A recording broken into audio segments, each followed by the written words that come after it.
But anyway. All right, man. Everybody, welcome back. My name is Jacques Wright. It's Adrian Peace. And this is the Nice Guys Podcast. And today we got a special guest right here, man. I'm in Fred Notes, man. Yes, sir. This your boy Fred Notes, man. Miami native from Florida, man. I'm glad to be here, man. Thanks for the opportunity. For sure. Thanks for coming through, bro. I wrapped it up with you for a few minutes outside of the DTS Unplugged. Shout out to Dirt Beast. He's been on the show as well. Yes, sir. And man, just your energy with the things you were talking about. I'm like, I tried with this before the pod even like took existence. I was like, this dude cool. Oh yeah, man. Got it, man. Some people ain't got it. Man, hey man, I appreciate that, man. You know, for me it's all about, finding, like-minded individuals and, trying to create something, Yeah. So that's a big part of, expanding, and part of the reason I moved to Dallas 2 years ago, man, just for, opportunity. I grew up in Florida and stuff like that. It's pretty similar as far as laws and stuff like that. Right. Weather is pretty similar, except it doesn't snow. But I come to like it here, man. It's about $3,000 to walk outside in Florida, man. So, I like the cost of living up here in Texas, man. Yeah, Florida's expensive, man. I was seeing it, bro. I saw the surges of the rental prices. I was like, man, rent is going up crazy down there. I didn't know it was so expensive. I was just ignorant because I'm from Chicago, or from the Chicagoland area, of course. I'm going to rent a lot, so shout out to my family. Y'all see this, but shout out to Southside and Inglewood, Alma Gresham, all that good stuff. And in the North, I got some people on the West Side as well, K-Town, all that stuff. But, moving out of Chicago and the Chicagoland area entirely was kind of like a new thing for me, but we always thought it was the most expensive there. In that sense. Like, it's super, like, I ain't gonna lie, my rent is cheap compared to Chicago. Like, the space, the area that I live in, I'm saving money. I ain't gonna cap, because my little spot is about at least 25 up north. Yeah. That's when I saw those logs at the space that I was, did the Seductive Canvas event, and I was like, it's only $2,700 for this big space? Yeah, that was wild, yeah. So, man, and to me, that's a lot. I only pay like 14, for my 1-1, So, that's it, man. Florida, man, you paying 3,000, real talk, like 3,000, 3,500 for, a 2-1. That's just a little bit ridiculous, man. And then a little bit. Yeah, that's a little pricey, man. Yeah, and I feel like they don't even, they don't pay as much there because it's incentivized. It's an incentive to live by the beaches and everything. So it's like, if you're not a scammer or you're not, there's a lot of scammers. Man, I'm trying to tell you, man. Yeah, that's what I mean. I lived in Florida for a year and a half, so I know. She was involved in some. Anyway. Not even on somewhere else. Anyway, Anyway, I be having some very interesting women that I meet in my life. I'm trying to tell you. Anyway, this wild stuff that I be running into, and I'll be like, man, this is an interesting life. But no, man, we want to get into your journey, bro. Even as like, moving here, the music thing, because you got talent, bro. I heard your music. I think you definitely got some good content there. But what? Appreciate that, man. You as well, man. Your artistry, man. What's crazy, man? I never took music very seriously until after high school. Okay, like I had a homie, man. His name Terrence, man. He go by T-Notch and stuff like that. Okay. He was from Florida. We went to high school together. My origins of rapping, man. I always, had a fascination with rhyming. I love music since I was a little kid, man. Like my mom, wanted to make me a well-rounded kid, man. She ended up, putting me in piano lessons in middle school. And, I was always fascinated with just melodies and always fascinated with, the rhyming aspect, man. I grew up like my favorite rapper, my mom, I'll never forget, man, back in the 90s, man, I had cassette tapes with Bone Thugs and Harmony and Tupac, man, like, all of that, All Eyes on Me. So, I had a strong, fascination, with the classics, man. Then it moved into, Ludacris, then 50 Cent, 50 Cent. Then Jeezy had me in the headlock, man. It was, man. Jeezy. What? You know what I'm saying? So now I'm more, since, I'm a little bit older now and I see what, the rap game is promoting in the mainstream music and radio is promoting, man. I like, you know, more contemporary stuff. Like I like artists like Smino and, you know, Smino, Currency and, you know, just, you know, laid back people that's not, you know, talking about destructive things, you know, in the community. So, you know, that's how I kind of, you know, like to, you know, surround my music and what influences my music. So there I was, you know, as a kid, man, the high school kid, 17. I you know, I used to write little raps in my little iPhone here and there, but it was nothing that I was taking serious till, you know, I was on a bus stop one day and my boy T-Notch was on the bus and, you know, I just seen him. I'm like, what he doing? Like, he got on his headphones. He got this big composition book out. I'm like, man, what's going on with that? So I'm like, bro, what's in that composition book, man? What's over there? He like, oh, bro, I'll be rapping. I'm like, yeah. Man, dude, flip the page. I'm like, damn. So that was the start of me rapping. I'm like, damn, I'm behind, man. I gotta catch up, man. So that's basically my backstory. Ever since then, I've been at it, man. I've been writing and reciting, man. Yeah, man. Well, I can tell me you put the work in, man. And shout out to T-Notch, man, for what he did. Right. Well, it's good to see people inspire people artistically. That's why I do what I do. I'm like, I ain't out here just I'm like, bro, I'm trying to inspire people, bro. If you let it inspire me, your life just feel different. You know what I'm saying? Absolutely. Yeah, man. It took somebody to inspire me the same way. My boy Andrew Ray, shout out to him. In high school, he was he don't even rap no more, but you know, it took him for him to, you know, put his artistry out there and rope me into it and put me on my first track and everything like that for me to get into it. And I was like, all right, it was fun. We had like some high school rap beefs going on and stuff. Oh man, stuff like that. It sound like we all man. We used to have battles too, man. Shout out to my old high school, man, Bolingbrook High School. Man, I went to anybody know me, you know, Bolingbrook. I went there a couple of years. We used to have a little battle at lunch. And I'd be like, I couldn't rap, but I was trying. I was like, yeah, son. You know, you just going in when you got the pencils and shit going in. You know, pencil drummers, man. Shout out to y'all. Y'all was going crazy. The legends back in the day, man. For real back in the day, like from scratch, like some sugar-free type shit. It was one at everybody's school, man. Hell yeah. So I think that's just a part of the culture, man. Growing up, you know, for me, it just kind of expanded with the R&B thing. I was like, but that's cold. Like I remember when I was like listening to like Drew Hill back in the day. Shout out to Chicago 107.5. He got the 9 to 9 at night. And that was just like when you heard all the biggest hits on the radio. Like you got a bunch of music, but these are like the top 10 records, you know what I mean? And I remember hearing Beauty by Cisco and them and Drew Hill. And I was like, yo, I want to do that. Or I want to do that, son. Like, you know, just seeing Michael Jackson, just different fun, especially with Usher, bro. When Usher came out, I was like, I really want to do that, man. So, like, I think we all get some type of inspiration from people that are creators, and it's always good to see that be a conduit and still allow us to kind of get inspired to do what we do and share that whenever we get an opportunity to do so at an event. So, man, shout out to y'all as well, man, and, you know, just keep going. You know, inspiration is a big thing. Big thing, man. How you feel about hip hop in general right now? I mean, I know you spoke on a little bit. Man, I feel like right now, the women are taking over, man. The women got hip hop in a chokehold, man. Whether it be Lord have mercy, Dolce, whether it be, you know, Sexy Red, whether it be, you know what I'm saying? Like they got it in the head, like Tierra Whack, Glorilla, like bro. Glorilla. I just like the energy. They're very aggressive. That masculine. It's like I don't know if I should be like, hold on, how am I getting my bag? You gonna be gay? You gonna be gay? I ain't gonna lie. That's probably some of the most fiery. Man. Just like that's some of the most fiery. And then when you got the energy going back, I'm leaving just like that. I don't go too much detail. Y'all know what I'm talking about. So but it's like, should we feel as comfortable with that more masculine approach? I mean, I think, you know, everybody's can't be like Lil' Kim or Dainty like Nicki Minaj. They still have both, I think, elements, but it's getting a lot more.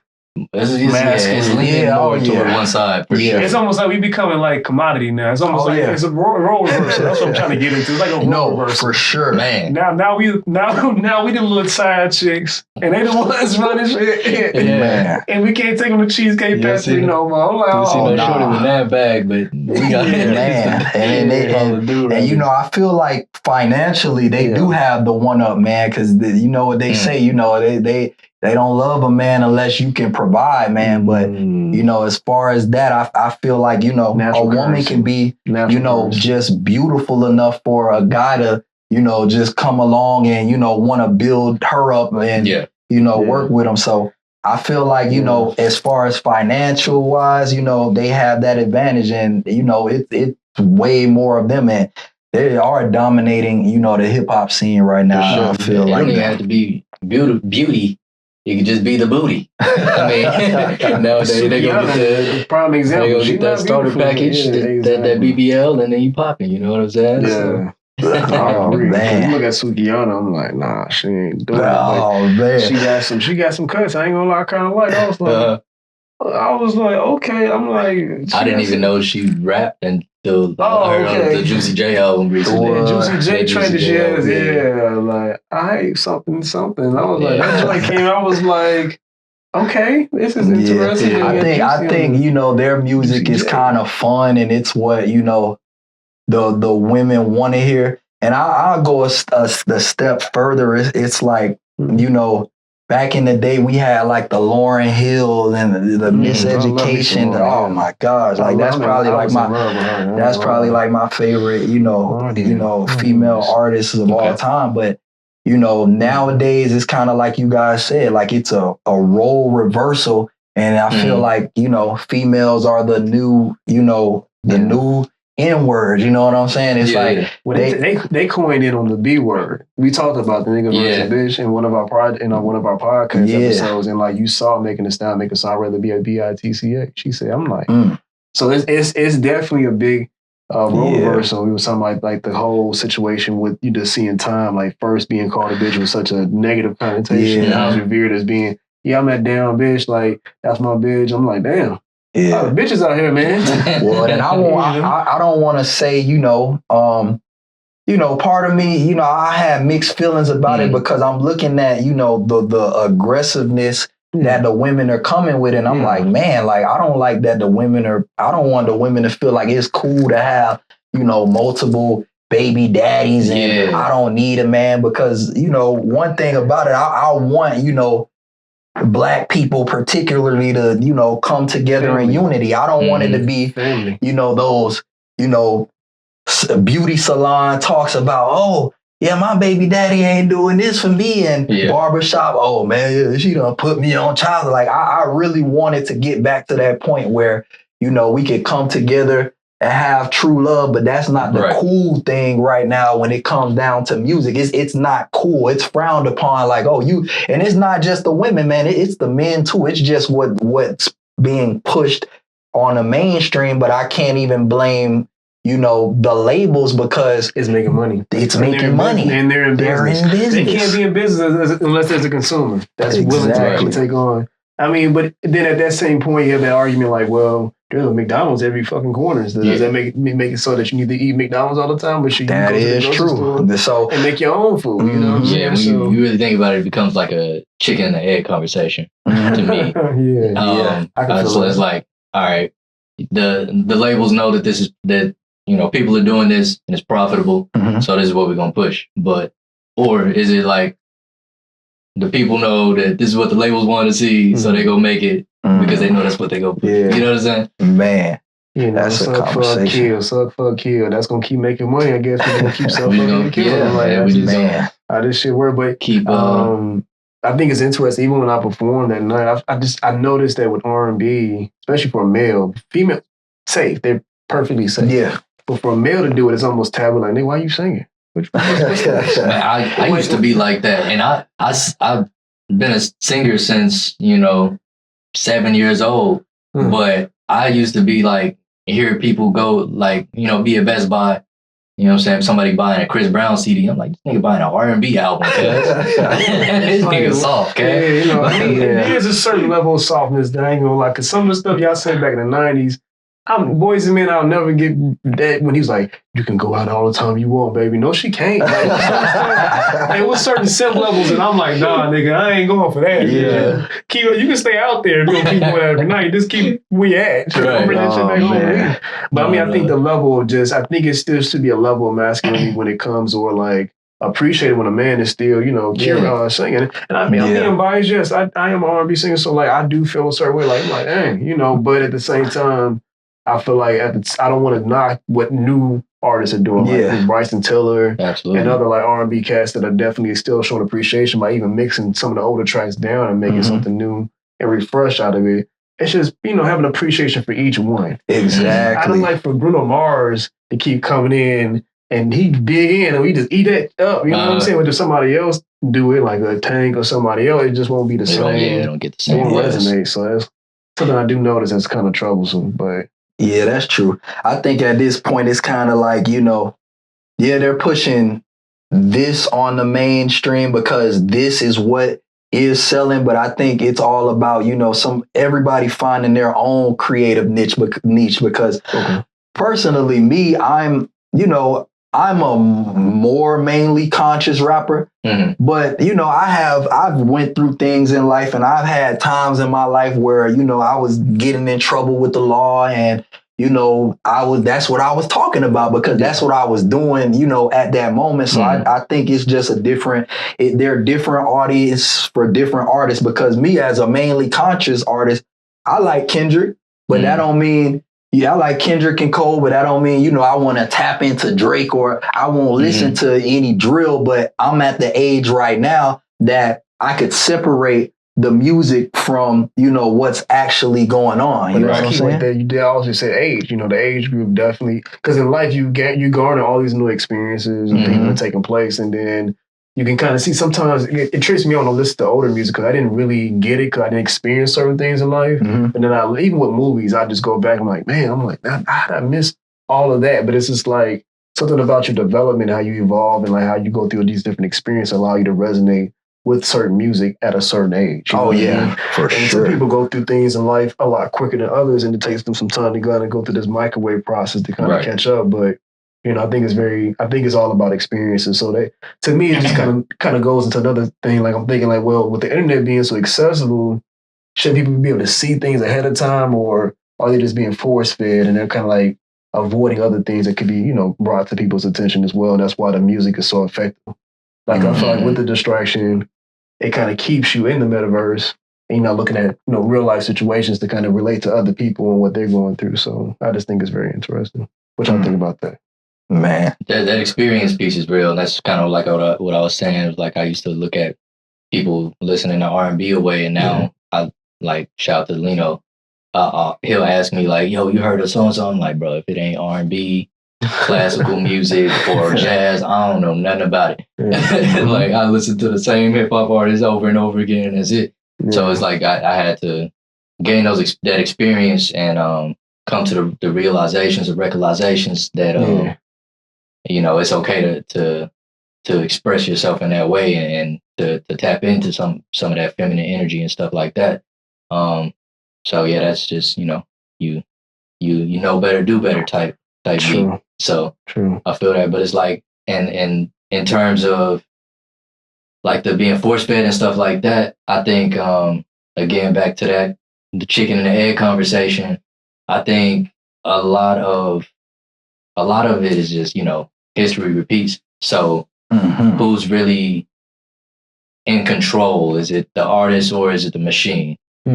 So the machine has known for all of these years that we have all this data that says that when a certain artist did this, it worked. When Pac did this, it worked. When 50 Cent did this, it worked. When so we know what was really selling. So it don't nothing really change. No. It's like we know it might look different. It might be different artists. The name's gonna change. Man. But it's the same. You hit it right on the head, man. Same blueprint. You had, nowadays you got Sexy Red.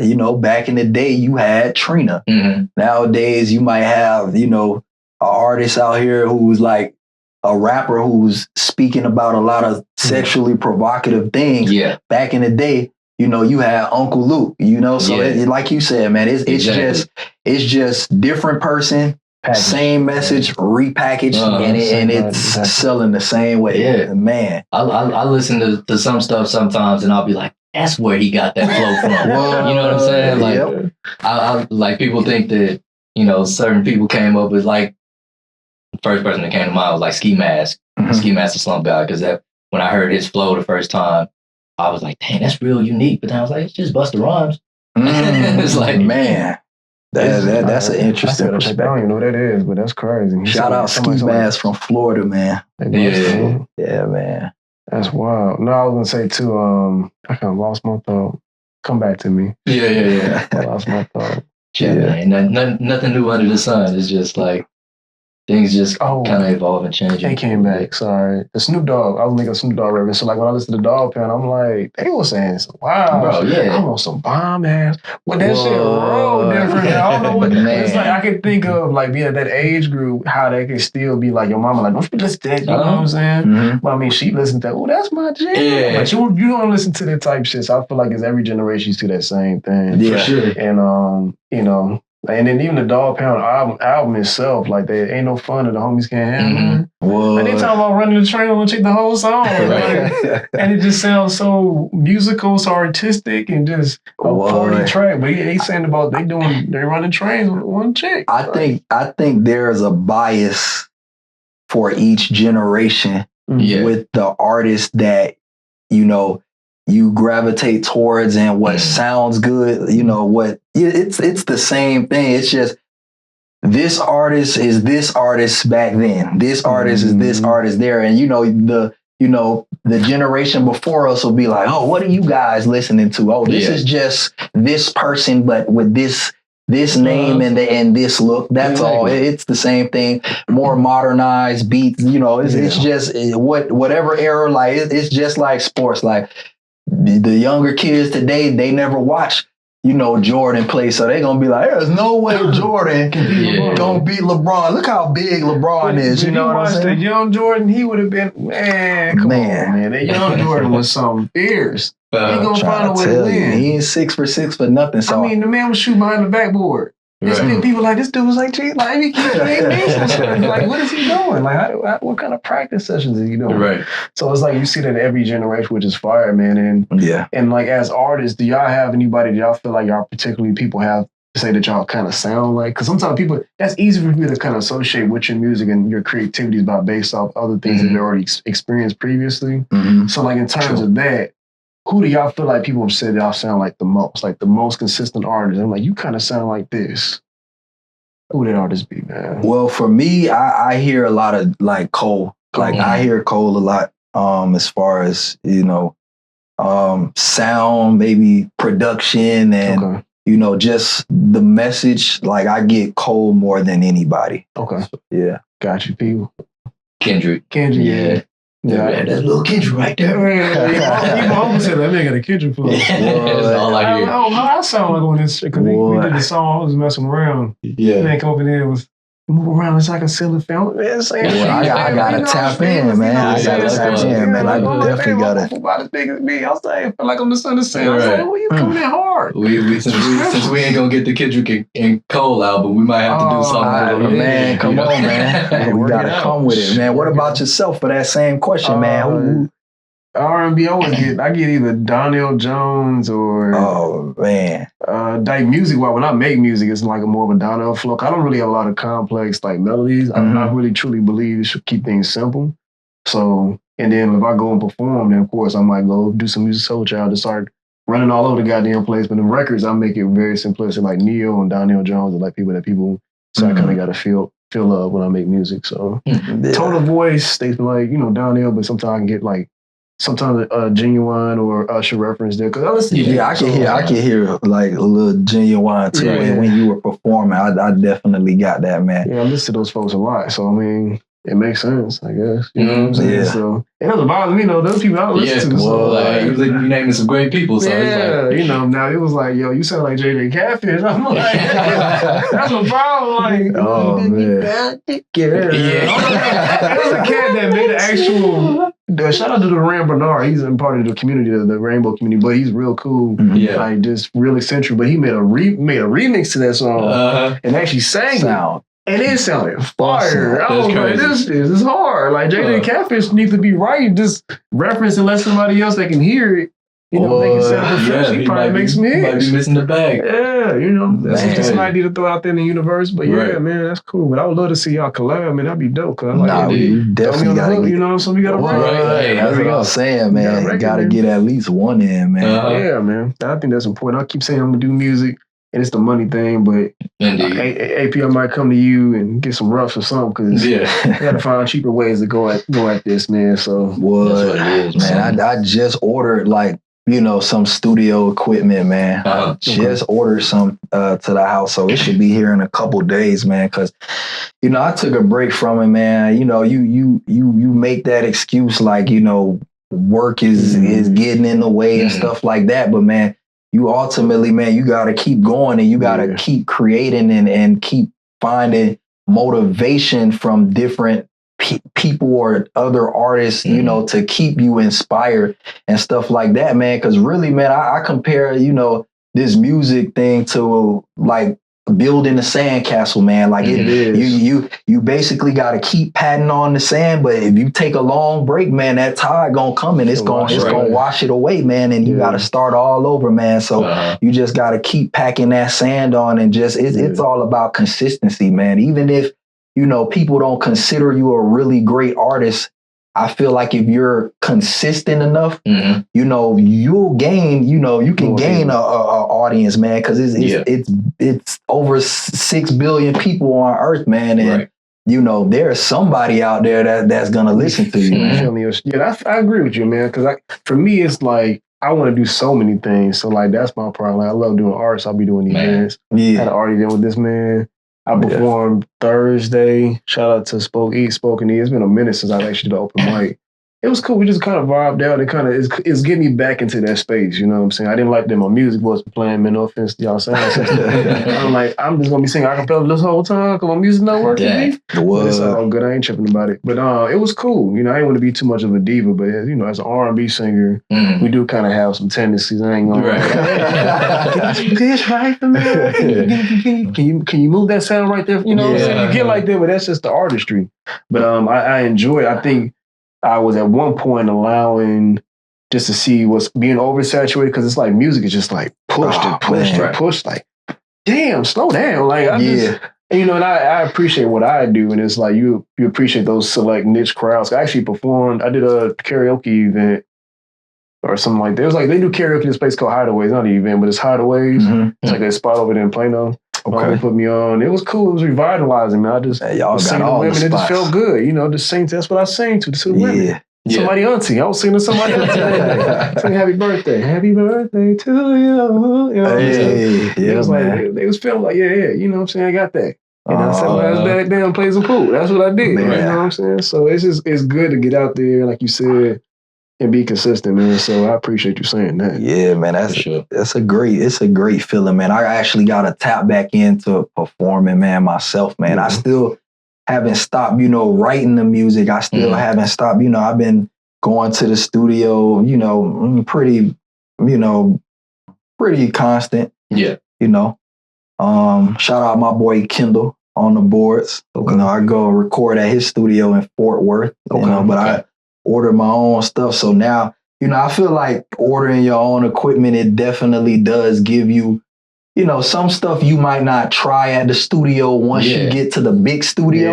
I feel like, when you in the house and you in your own comfort, you will get, a little bit more weird, try things more creatively so that, you might do something that you wouldn't have done that, paying for some studio time that, you like, damn, I really like how that sound. And then when you get to the studio, you know, the actual studio, and then you do it how you were doing it at the house recording with yourself. It's like, oh man, like that's hard right there. You know what I'm saying? Right. It give you like a little bit more. I need to get in here and do that with ad libs, because I was telling him I was like, oh my God. Oh, me too, bro. Like, me and you today. Yeah, I got that's the same problem. How y'all feel about like the Migos, man? They was ad like crazy. Yeah. Cap. Man. Offset. I ain't gonna lie, I got some of the best fucking guys. Man, bro, like, no, they're geniuses at it. Yeah. Like, that's a real art, man. It's art. It is. I'm like, how do y'all hear this? Like the ad lib was talking about the Kendrick track, like the bum, bum, and the wop, wop, like, yeah, the song, oh my like, gosh, bro. You randomly just put stuff in the microwave, the different voice inflections and all. Like, I've never been. To me, that's definitely my weakness, because it that brings the song out. Because being a conscious rapper, I just like to rap, get my message across, spit, and then they gotta take it or leave it. But you know, now I'm getting to the point where it's just like, okay, well, if you want to take that song to the next level, you really do have to, like, you know, have that ad lib, you know, to fill in. Because if they're, you know, playing your songs in different spaces, that's real important, man. Right. People don't, you know, aren't gonna typically bump your music in the club if it's not real ad lib heavy. People on all type of substances, they on alcohol, and it feels great. That's what I'm saying. Oh, go ahead. I was gonna say, I think about it too from the standpoint of like Miles Davis said, you gotta play the pauses. You know what I'm saying? So I think about it, it's the same thing, translates from jazz to hip hop. It's like, or to any music, it's like, play the pauses too. Like, I'll, you know, fill in the song. Yeah. I feel that, man. It's just like, and then I wonder, because for me, I hear things, and again, I am heavy, you know, 420 friendly. Anyway, I hear things differently when I'm baked up a little bit versus when I'm just sober. And I wonder what realm some people are in when they're actually are in that creative space, if they have any vices they use. And because I hear certain things I just don't, like, I just hear things I don't hear when I'm sober. I'm like, they must have been the same level. Because the last 5 times I heard this song, I did not hear it, but I'm blazing, and I can hear all types of stuff. I always reference Marvin Gaye's I Want You. I Want You. Like, that song was so layered, and like, it would be cataclysmic if it was anybody else, but I think he just was so ingenious in that space that he made every single ad lib, where every harmony is ridiculous. Like, if you just listen to the breakdown, I don't hear when I'm sober. When I'm like, holy how is he doing this? I'm like amazed every time when I'm blazed up. They say the music sounds better, man. It just give you that third ear to tap in. It's like, I'm listening to this the 1111 album by Chris, and a song called Feel Something. They had a visual that just dropped. But I'm hearing a song, I'm like, whoa, I didn't hear. You do all this. I'm like, I ain't hear none of that. The first time around, because he giving a lot of shout out to Chris. He do a lot of songs on his project, so I don't get a chance to really appreciate everything. But that song fire, the visual is fire. Check out that. Maybe you should do a reaction on that as well to Feel Something. Yeah. So that's that. He got a good little visual thing he's dropping for his concert or whatnot, or his tour, I think. So yeah, man, it's something. I just wonder, man, that space. They happen to be at that same level as everybody else in the party. It's when everybody understands. You know, you get the same energy when you're sober versus when you're in those settings. I think it's a different atmosphere. So I think like every artist you'll see, like, they're very like into parties and shit. And they probably got a party going on in the studio while they create. I would think that would happen. So, but that's just me.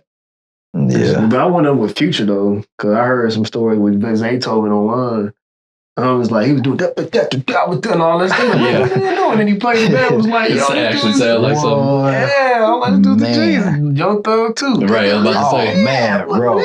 Young Thug is so, man, Young Thug gotta be in my top 10, man. Really? He had me in a chokehold in college, man. You know, I don't condone if there was anything illegal that went on, but you know, right. That's none of my business. Free my boy Thug, man. But man, he nothing to play with. He had me in a chokehold, man. Just because, you know, when I first, you know, seen everything, I seen how, you know, he came out, you know, and, you know, at first, you know, when I seen Thug, I'm like, who is this guy, rocking the dresses like, the people in the industry and all that. And I know what that's for. That's to garnish that attention because all, any attention is good promotion. Right. You know what I'm saying? But when you actually, listen to the stuff he be saying, it be wild, bro. It be so hard, bro. Like, it be so hard, The first bro. song I heard by him was, I forgot what it's called, but it's like, uno, dos, cup, stuff. That's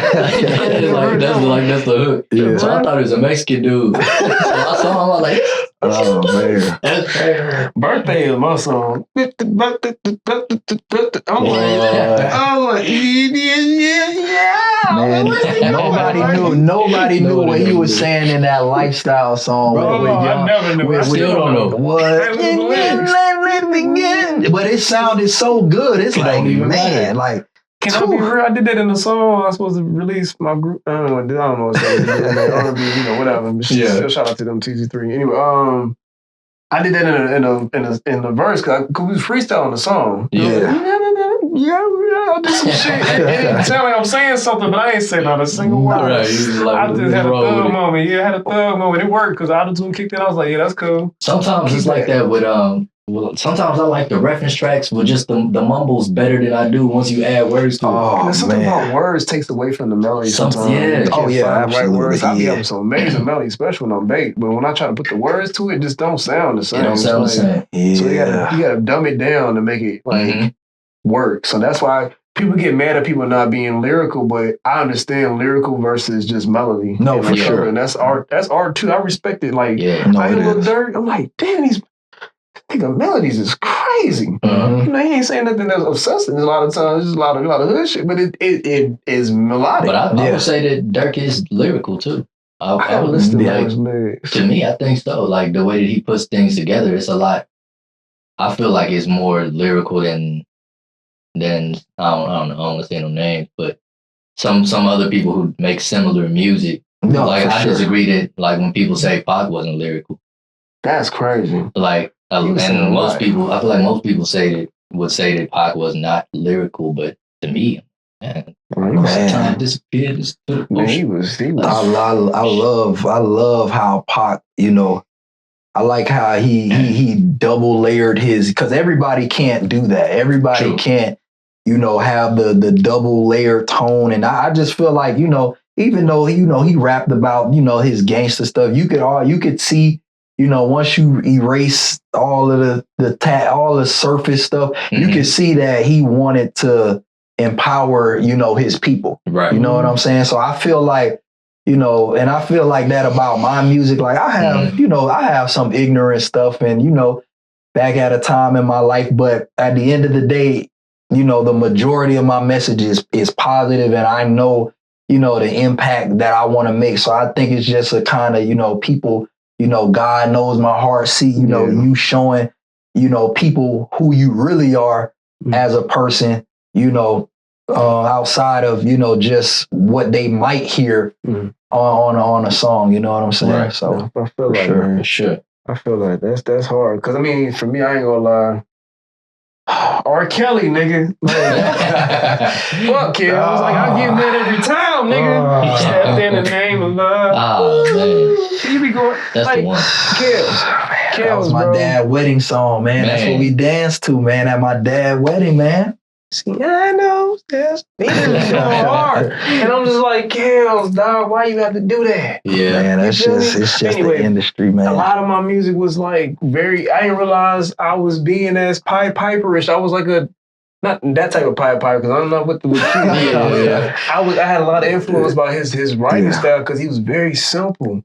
But it just always hit. Like, think about sex in the kitchen, Man. over by the stuff. And it's so simple, but it just hits right there. Yeah, he was definitely a hit fly. maker, man. And it's just like, damn. So a lot of my music definitely had a lot of strong sexual, not even innuendo. It was just strong sexual content. Mhm. And I realized it was because I listened to a lot of Kels, man. Right. And 12 Play and, the Chocolate Factory. TP2, oh my God, TP2, yeah, man. Man, he just had a lot of great music. And like, I know he probably still, his commentary crazy. He's not Kills is good. Yeah. Kills, he got a concert. He got a tour going on in prison. He got a leather jumpsuit, orange, decked out, probably Louis, who knows. But it's crazy, man, just to see that happen. But I think a lot of times we do have artists that, you know, you got to realize artists are still human beings. Like we all having this conversation, deal with things in life and got their own demons. So I think it's interesting to see these stories, even mentioned with Thug in his case and even Pac in this situation. It's like, these are still human beings, you know. Yeah, man. And I think a lot of, you know, the craziness that does go on in the industry. That's why, you know, my goal, I want to be kind of independent because, you know, a lot of labels, man, they do like to push, you know, that the beef, like, because it sells. I mean, look at what happened with, you know, K. Dot and Kendrick. You know, get a Grammy off Not Like Us. Man, get a Grammy off that. If you get a Grammy on this record, oh man, he gonna basically out Drake. Yeah, you can't even ask him when that. If Kendrick gets a Grammy off Not Like Us, bro. No.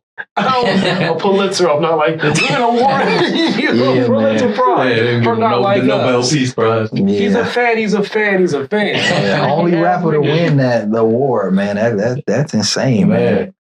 That's real different. Pulitzer, yeah. I mean, you got Martin Luther King, one of the biggest, you know, renowned like civil rights, you know, faces at the time. He had one, but to see an artist, I think they did that intentionally because they didn't give it to him on Paper Butterfly, which they should have. He got Grammys for it, but he should have got a Pulitzer for that joint. Because, like, I still go back into that project and I still like unfold the layers I didn't even hear or like paid attention at the time because of life, like I mentioned, experiences.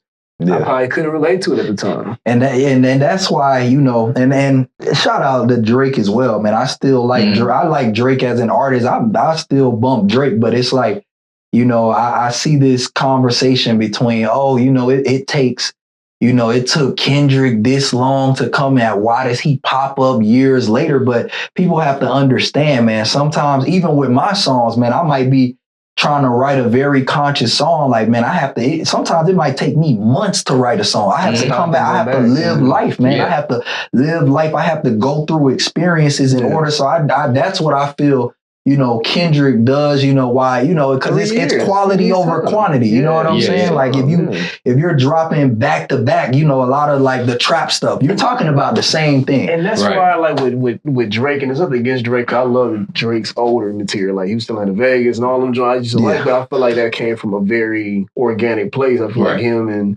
you know, homie that was producing him, what was his name? 40. They had a good system, but then it's like he became more of a McDonald's franchise over time. And like when you have that going on as a musician or, you know, artist, quote unquote, it's like you only have so many ideas you can come up with. So to say that, you know, he doesn't have goals, that'd be crazy. But to make that many hits and make that stuff consistently, he has to have people help. He's a pop star. You have to. He is a pop star. Yeah. I mean, he was on Degrassi. So for him to try to act hard, that's what I had a problem with. And it's like, put that nigga in his place.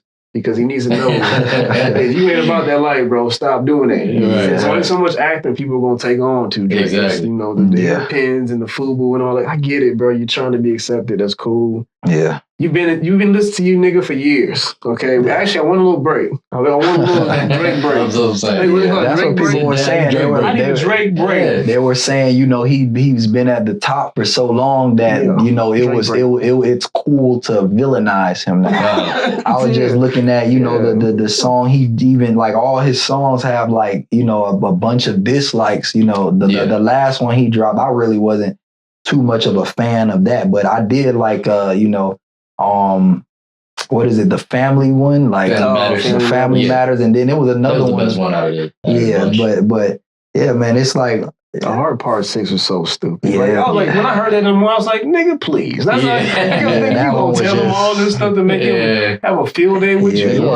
Stop it. My bad. To go back to what you were saying about like it takes time to really produce quality content. Like you just turn into a machine where you just churning stuff out like that, the quality's gonna suffer a little bit. Like for me personally, as somebody who writes fast and like I record fast, I go to my producer crib, we can knock out 3 songs in a day, keep it moving. We go back to those songs and be like, this is fire. But it's still gonna be different if I take that one song, sit with it for a month, and then That's me. produce I something. can't. Yeah. Like it's still gonna be a higher level of quality because more thought and more experience, more life went into it versus you dropping every year. Like for me personally, I feel like there has to kind of be a balance because right now, I'm an artist that's still trying to, get discovered. So, they always push, a track every 2 weeks, a track, you know what I'm saying? And that's expensive because now you got to get artwork. Now you got to record. You got to, you got to pay for advertising. So it's kind of like, there has to be, I think everybody should kind of record at their own pace. But yeah, at a certain pace, it becomes like I have tracks that I was supposed to put out this time last year that I still haven't put out. But I went to the studio maybe 3 or 4 sessions just for that one song. Like that's how bad it is. So I feel like, everybody should put out something when they're ready. Me personally, I feel like if I record something that's my work, there's always something that I could critique myself on, and I could be like, I could have did that better. You know what I'm saying? But everybody else gonna hear it and be like, that's fire. Yeah, right? Pause.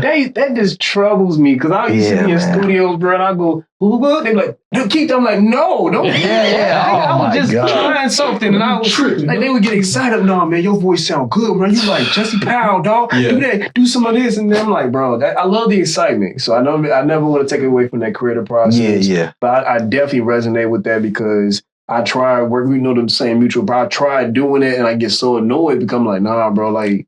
It needs this, and then I messed around and had a project for 10 years on the G drive that I just released as an EP because I was like, whatever, I'm just gonna chop it up and just send it out in quarters, whatever. But the album I'm working on now is I've been working on since 2020, like, and every song on the project has like 3-4 versions to it.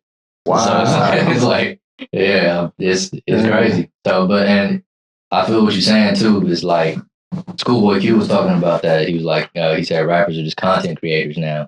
Yeah, I saw that in the episode. You probably do a review. That I think it's the truth. It's the digital age. I think I miss having the packages and CDs and like being excited to see Jadakiss drop a project or see Gucci drop some. I love seeing mixtapes and stuff like that. Like the platform mixtape, that's pretty much where this kind of became a derivative from. Or to have music on streaming platforms, but I miss that. I miss that. Mystery. Yeah. Oh my goodness. I don't want to see everything that you're doing as an artist. No, I don't want to. Actually, that's like a relationship, and you get annoyed by something. Like I know you here, we pay rent together, whatever we got to do. But I'm like, I don't want to see you today. I want to go hang out with the fellas, and I feel like that's what kind of backlash when we reference back to the Drake and Kendrick thing that kind of went against Drake because Drake never gave us a fucking break. Right. Yeah. A Drake break. Mm-hmm. You want to throw that in the hashtag Drake break. Drake break. Because R. Kelly became that for me in Chicago for a while because he was remixing everything. Right. Everything. I'm like, damn, Kel got a mix of this too? Okay, all right, Kel, all right. But sometimes I feel like when you're in that hot bag, you can't get mad at artists because at some point they're going to sizzle out. I think the only person that didn't happen for me was Wayne. I don't care how many features I heard Wayne on when he was on his run. Yeah, man. It was just like, I want to hear like a feature with Lil Wayne because he go crazy on this features versus his song. He becoming J. Cole. And I'm like, your features better than your songs. Man, what's up? These features like when you did Benny the Butcher joint, Big Dog. Oh, man. Yeah, man. I just feel like, and Wayne, he's not my favorite rapper, but he up there. He top 5, man. But yeah, man, with Wayne, man, with the droughts and all the cars, like I feel like historically he went on like the longest run. Everything he was putting out, it was just gas. It was fire. I really feel like for me personally, in my opinion, the skateboard era, like once he started, the truck fit, that's when everything was like sucker for some truck fit, and it was very like heavily auto-tuned with Wayne because that was like the new wave, but he'll still to this day he'll hop on somebody's stuff and say a bar that nobody has ever heard before. You know what I'm saying? Like I seen people reciting his lyrics to him, and he didn't even know they were his lyrics because he's just in that bag. Come on, man, crazy. like. I like his that decline too. for me was when he wore them damn skinny jeans. I mean, that was the same. That was the same. I was like, bro, When he he started started skateboarding. green joints. I was like, Yeah. wait, that look easy, bro. Oh, man. No offense to the gays or nothing like that. I was just like, what you doing, Wayne? Yeah, Put your pants on. Now. Yeah. We would have looked great with the rock album and all of that. Oh, Some yeah. songs Yeah, on, like I I'm Not a remember Human Being. Some songs on there that was nice, but Yeah. I mean, and I give it to him, man. He wants to be an artist. He wants to not be put in a box. That's I like cool. that. Yeah, most Yeah. of the same thing. Yeah. most I mean, definitely. even Jay-Z, I know he did the rock album with Linkin Park. I believe. Yeah, Linkin that was Park. hard. That was cool, man. What about 103,000 with this flute, man? Hey, man. Man, That boy Great playing the meditation flute. music right there. meditation, I'm man. I like- seen they said he sound like Squidward tentacle, man. Yeah, I saw it. I was watching. I was like, dog. Man, that was cannot be you know, three stacks. that was sad for me, man, because he one of my favorite, like he lyricists, like hands down, Oh, yeah. he's up there with the best of them. But man, like I get it, man, experimental, and I get why he feels like, you know, there's more pressure, and that's another thing about not dropping for a long time. You feel like when you actually do drop and it's the right time and you're like, all right, I waited this long, when you don't get that response that you want, it makes you feel like, dang, I waited all this time for what? But doesn't he know that if he drops a project that he puts his all in, people are gonna, it's probably gonna be like a well-renowned project if it's really put together the right I don't way? know. Yeah, it's I pretty. don't know. You don't think he has the same elements no more? You don't think he has the same? No. I think he does. I think it don't matter how much talent you have. It's about You popularity. still gonna have like that self-doubt thing in the back of your Yeah, head. as an artist, I feel like every artist, I'm pretty sure, like, you know, Drake confidence took a little hit. You know what I'm saying? Like, and mind you, I don't think his career is gonna end. Nah. But yeah, not at all. Like, you know, but I do think, you know, him feeling like, man, he went bar for bar with me.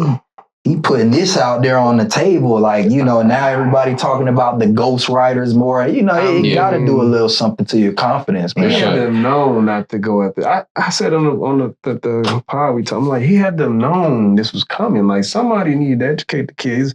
His arrogance got ahead of him, and that happens sometimes. But he should have known. Ego got it. Yeah. Like this cat Kendrick is gonna sit back. I mean, if you listen to his way, his methodology in terms of how he creates and writes, he's in there. He's in that pocket. He's gonna take you there.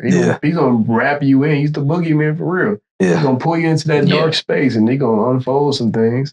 He's gonna pop out and show niggas. So it's like he literally went step by step and did everything he said he was gonna do. And, Right. and Yeah, it was, that's tough. I mean, you have to know what kind of beast you're doing. You know, he might be, you know, they call him the Krillin of Dragon Ball Z or whatever craziness Eminem said, but Wait, who's that? Eminem said he like Krillin in Dragon Ball Z. I didn't hear that one. I'm like, that's kind of That's wild. wild, I think boy. like Goten or something, but Yeah. not no damn Krillin. Like that's kind of insulting. I don't know. I don't know if that was intentional. If that was, I just saw it on Instagram. You never know what the hell you see on the internet. It might have been just. Yeah, it's my whole thing about this is a lot of people. You get a lot of people there saying, "Oh well, you know, Kendrick had to diss Drake to go number one in this," and it's like, but Drake made disses. Why are his disses number one? Why aren't his disses ahead of like that? Just like he destroyed Meek in that back to back.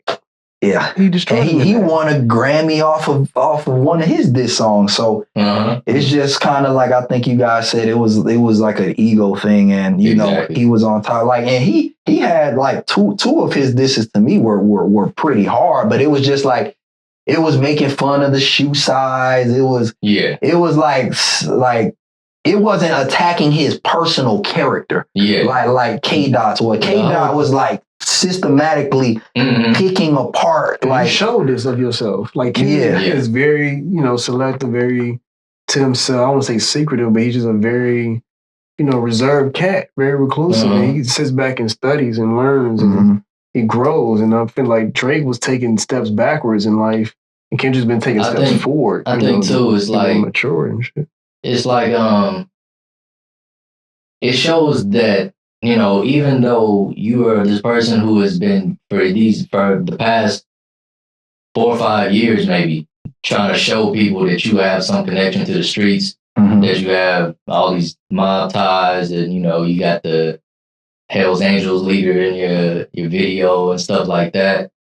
But it showed just how little he actually seems to understand about the streets to go at somebody who is from Compton, born and raised in that culture. You know what I'm saying? To go at him the way that he did and not expect to get back in return. It's like somebody who's never been roasted on the playground or at the courts. You know what I'm saying? Before going to the court for the first time and then be like, Mr. Crabtree. You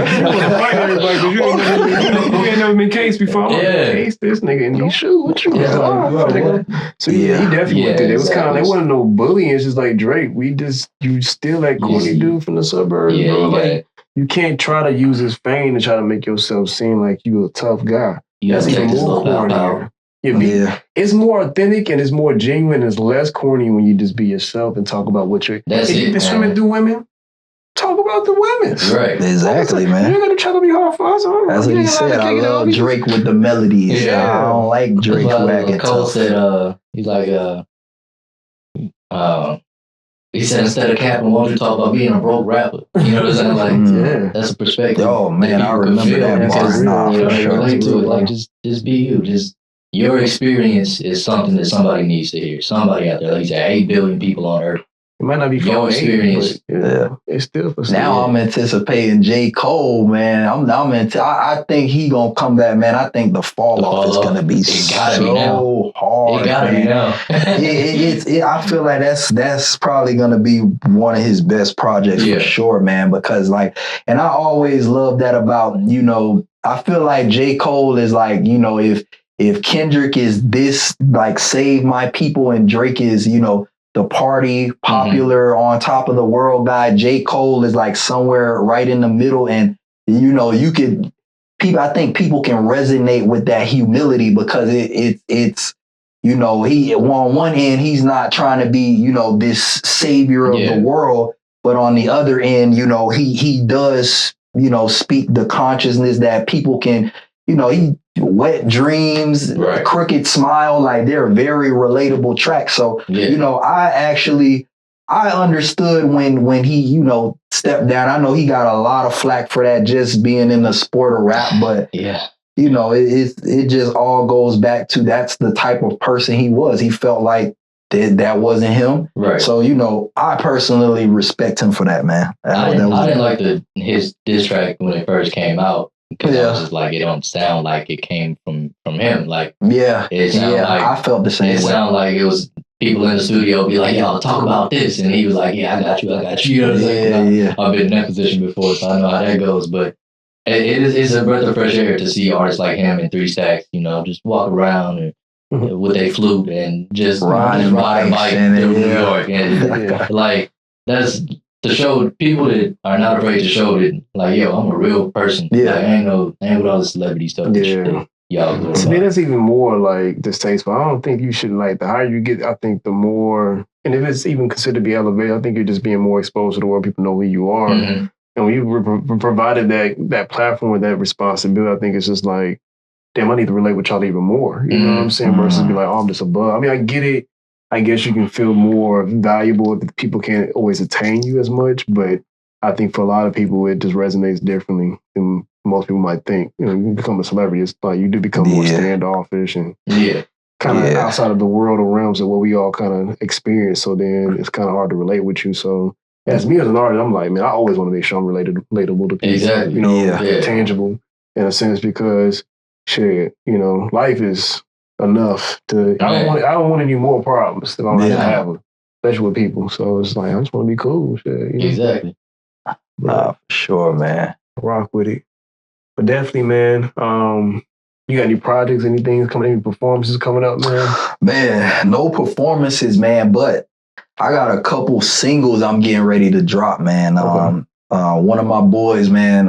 His name is Brady, man. Shout out Brady with a bunch, man. Like that. That's my boy, man. Brad, man. He cool, man. He good people, man. I've dropped the song called Lost It All with him. That's on all platforms. That's doing really good numbers. We just dropped the song called Stormy Mountain. And that's hard. Both clean songs, man. No cursing, man. Like in the song. So he's very, into God and, Christian faith and stuff like that. And, me, I'm more, trying to research my faith and, trying to, get closer to God and, find out who I am. But I realize, making songs like this, I just feel better. The energy is better. You know what I'm saying? So I've been making more, more clean songs, better for getting playlisted, better for universal listening and just spreading a positive message. Like I said, I'm still going to be dropping some songs that, they got a little explicitness, but I feel like he's the reason for kind of my transition into trying to really speak positive, because it's enough negativity out there. You know what I'm saying? So I feel like I want to be on the right side of, music and influence. And I'm glad to hear that, man. That's kind of the reason why we have this platform too, because everybody can shout out to Kendrick again. Every nigga's a star. Whoever he got that song from, shout out to you as well for saying that quote. I feel like we all should be able to be provided an opportunity to express ourselves and talk to people directly as well. If they never meet you, you know what I'm saying? That's why I do like internet for that type of situation. So for you to connect with people in a positive, it's like, it's so much negativity. And I, at one point, was talking to Peace. I'm like, man, I'm so tired of social media. I just went through a whole weekend watching a bunch of stuff on YouTube. Like, this is why I don't watch this shit. I really became more selective. I'm like, I can't even let my stuff just run because this is going to be some nonsense at some point. And I got myself kind of like caught up in watching some of these negative things, and the energy does take you down. Man, for sure. And we all heard about like the algorithms, man. It's like, China on TikTok, man, their children, they're being pushed into creating robots and doing all these great things, and getting ahead of the curve at a young age. And then, we go on our TikTok, man. We got booties flashing in the air all the time, and it's nice to look at, but man, once it take over your algorithm, man, you be like, all right, I gotta take a step back. I gotta take a break. I gotta go look at something that's gonna be productive and educate me, man. You know what I'm saying? One of them booties stink, dog. Yeah. It ain't easy. I'm watching the phone, but some of them booties stink. Some of them teenagers just thrown off. It's just doo-doo in there. Shout out to Rest in Peace and Big Grace. It's dookie in there. Bigger than boo-boo. And I was like, man, you got that point. I mean, this is lustful. So, but then I think about it, something like, I thought about that. And that sounds kind of funny. I'm always gonna throw some funny shit out there, but one of these motherfuckers stink. You know what I'm saying? All this wine and dining, all that great shit, and all of a sudden you pop and go, whoa. I made a little short on TikTok and Instagram reel. I was like, man, man, before you woke up and you went on your OnlyFans, your favorite OnlyFans model page, did you ever stop to think, did she scrub her tongue this morning? Right. You know what I'm saying? Like, man, some of these females, the body band, all of that, man, they got the white tongue, man. That's tough, man. That's great. Because even you had the moments, man, as a man, okay, I'm probably telling on myself, but there's those times, man, you be like, whoa. It was cool, and then all of a sudden, boom, like, whoa. Man. They gotta finish with that. Let that wall down. You came outside like that. Like you ain't do what they call the credit card test or the swipe test or something just to make sure everything is cool. Right. I think it's ladies, and I don't know too much about. There's a lot there, so y'all can be mad at me for saying that, but it's a thought, man. So it's always, like you said, it's always thought provoking. Excuse me, when you get a chance to kind of see something educational that you ain't even think about. You know what I'm saying? So. In general, I've been trying to challenge myself to just create more than I consume. I had a reckoning with myself this past week about that, and just trying to challenge myself to be more in a creative bag as opposed to, like you said, there's so many things that I want to do. I'm a podcaster, a cinematographer, photographer, make music, helping with the real estate business, and it's just like I don't have time to do all the things that I want to do. I love watching TV, love playing video games and stuff like that, but I just got to keep the vision of where I'm trying to get to in mind and really audit my time and like, all right, this is where I want to go. And some things I'm going to have to sacrifice and definitely don't want to be caught up in consumption land and just, you know what I'm saying? I will say this, just like back in the day when Utah used to watch a lot of singers and stuff like that. Now with Instagram, I've been studying a lot of artists, like fine artists and like people that do realism, hyper realism.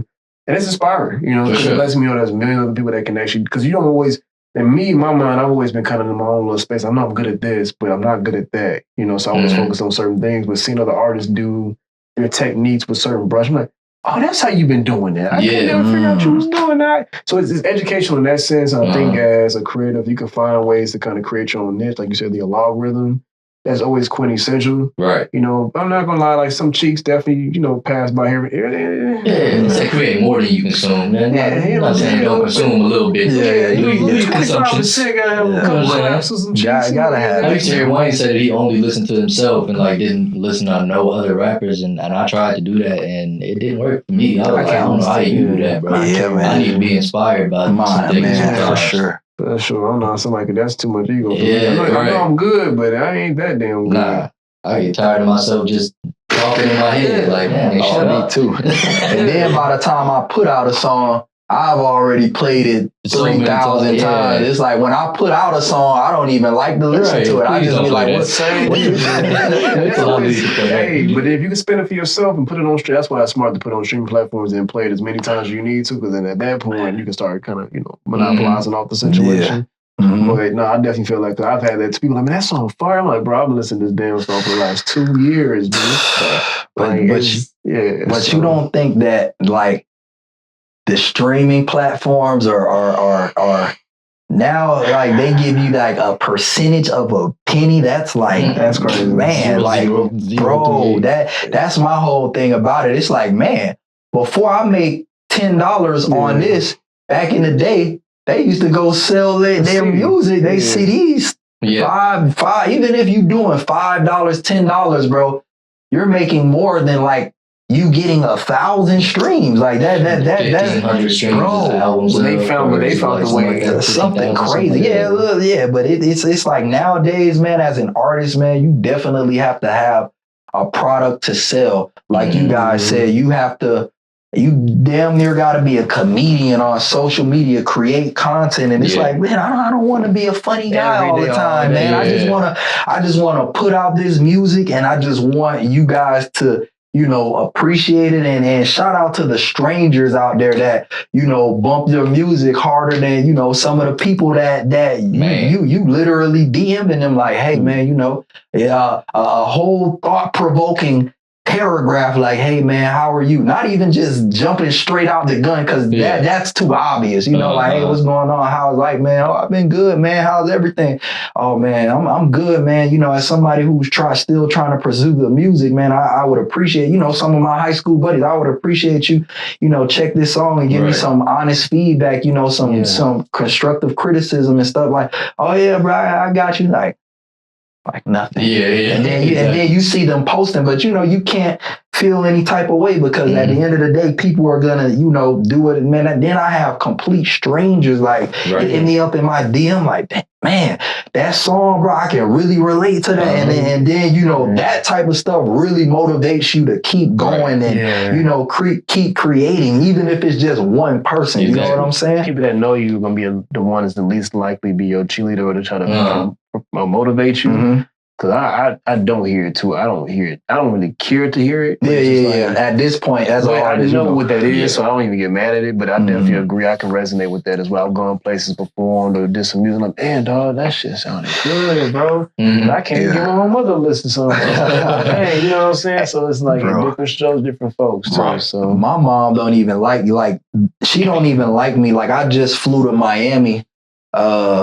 The end of last year to perform, you know, and I was only there for a day. It was literally just for an event. I was like opening up for somebody who I had songs with. It was my own cousin, man. Shout out Spliffy though.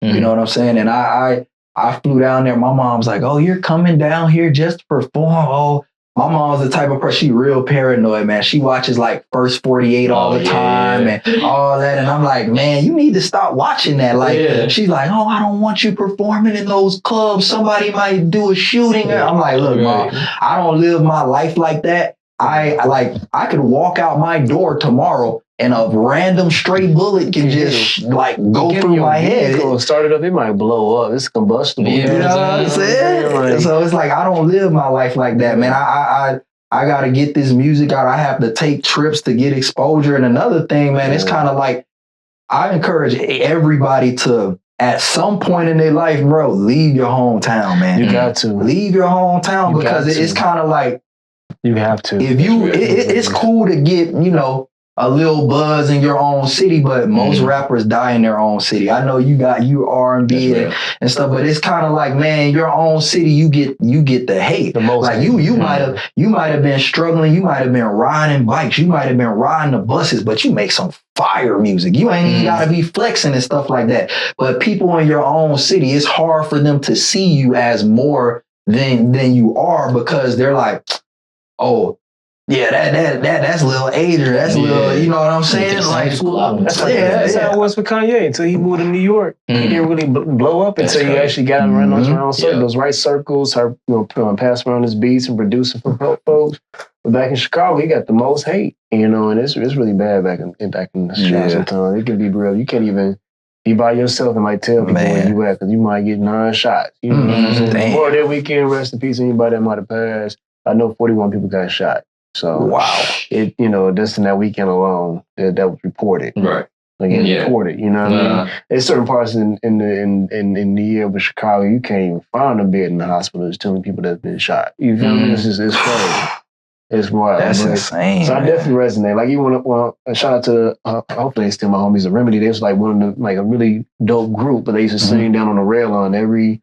They had me stop. I tell the story every time. I missed 10 trains back to the South Side just to listen to them sing. It was telling me like, bro, once you move, people probably appreciate you more. Yeah, just because you're not as accessible. You're not as accessible. That's exactly what it is. They see you in this place, see you in different circles, see you, and they're still back at home. So that person might be more, you know, more inclined to, okay, let me go see what he's doing. I don't see this person around all the time no more. You know what I'm saying? That's why I stopped posting so much on social media, not because I'm not doing art or creating. I just feel like people are not going to appreciate you as much if you just show up to every goddamn thing. Like, if you show up to everything and just be in everybody, they like, Drake, I need a break. I'm like, I didn't mean to do that. I'm sorry. I didn't mean to become a Drake fan. I didn't mean to become a freaky ass nigga. You know what I'm saying? So, you know, there's all everybody face all up in the video. All up in the video, man. You don't want Diddy dancing in your videos. Come to Death Row. Right. We gotta speak on it a little bit, man. Again, I don't like to bring it up, but I did not think I would see that man kick somebody on the ground. But I know he can kick somebody on the ground business-wise. But he took it to the physical, not metaphysical. He took it to the physical. He said, get down. He missed it the first time, went back and kicked it again. I said, boy, that's deep. But we gotta uncover. You know. I don't want to get too much, you know, on Diddy, but it's you got people before him that taught him to be that way. Like people have to really realize that, and I don't mean to go like to the LGBT community too, but I feel like a lot of people in the LGBT community, they have been abused at some point in time, and you know what I'm saying? So it's like, you know, and shout out to that community, but I feel like there's a reaction to every, you know, what am I trying to say? To every action. To every action, there's a reaction, and I just feel like, you know, a lot of the dark things that go on in the industry, and you know, it's a lot of power, money, coercion involved. Like they said, you know, Diddy was, man, he been around since the 90s, man. Now, you know, as this case unfolds, man, it's gonna be an interesting perspective to see. We both talked about it and both like kind of came to the conclusion at the end of the episode we did about it that like we was like, we we don't think we're gonna really see nothing come with this as far as like repercussions for him. I kind of changed my stance on that video service. Yeah. You know, I think it's gonna be a lot harder for people to not think that everything else is credible as well as she said, because visually this is what she depicted in some of her, you know, testament, and all of a sudden, boom, it's like shown on video. So he must have got Eddie Mr. Winslow as well from family. I heard some wild stuff with Diddy, but I'm like, he was always quieting people up. That's what his power was. I just heard like 50 of his ex-employees, they coming up now. So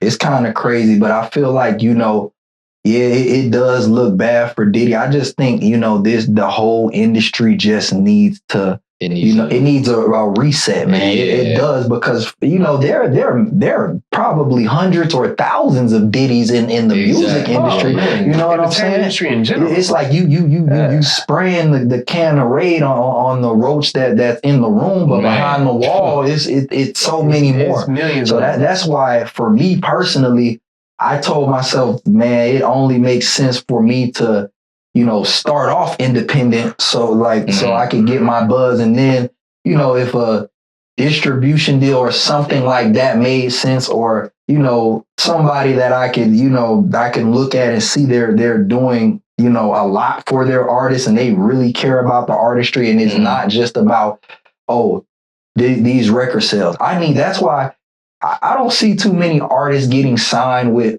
1,000, 2,000 followers. Like, no, they're coming for people who they have they're already their machine. They just want to enhance the machine and spotlight it, make it bigger, expand their reach. Exactly. You know what I'm saying? So, I mean, it's an interesting perspective, man. Yeah.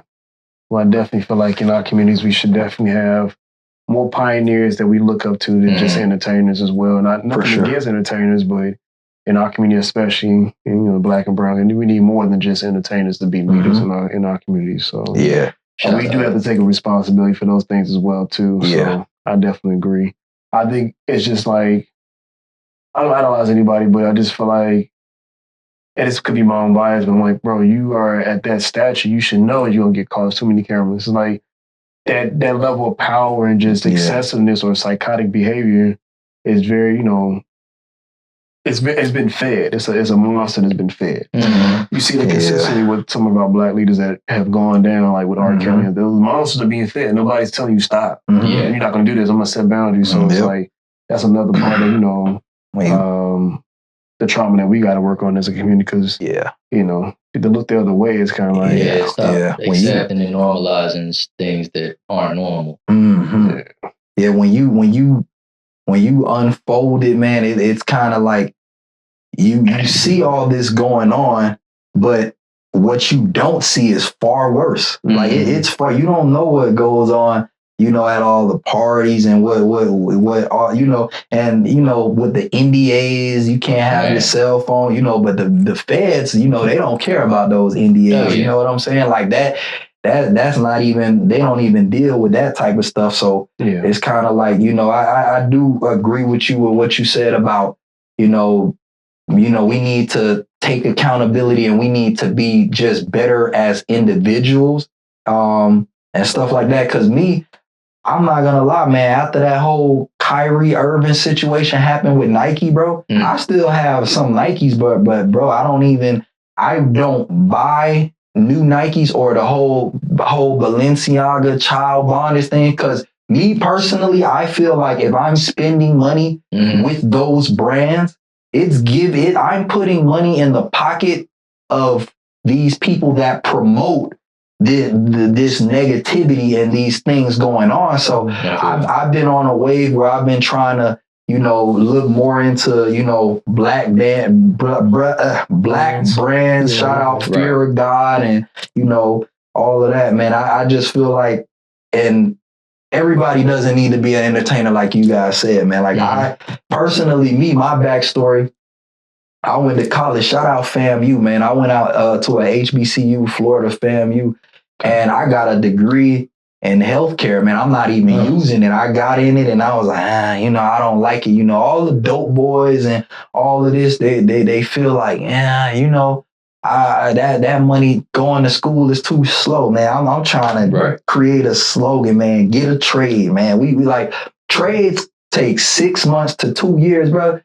Most of these dope boys, man, they've been selling dope for years. Mm-hmm. They're not. So it's like, I mean, you could get a trade. I mean, that dope don't come with benefits, man. Yeah. You get shot and you leaking on the floor. You don't have no health insurance because you a dope boy. Yeah. Like, so it's like it's pros and cons to everything. You might think you getting the fast money, but really, if you're still selling dope years later, is it really the faster route? Right. It's more of a risk. It's a jail cell or a coffin waiting on you. Exactly. So we meet the coffin, but it's a lot quicker for you. Oh, yeah. It's expedited just because of the fact that you live in that lifestyle and you're drawing that attention to yourself, territory, and people that want what you got. And they're going to take it from you. Man. That's the nature of the beast, the jungle of that nature. So, yeah, I mean, definitely it's gonna have an end to it. So yeah, trades definitely. I know Dr. Umar talks about that a lot too. Is having trade school, man, vocational school, just so that we can have people that have these skill sets. Yeah, you know, it's good to like know one of your cousins can do electrical work. One of your cousins can be, you know,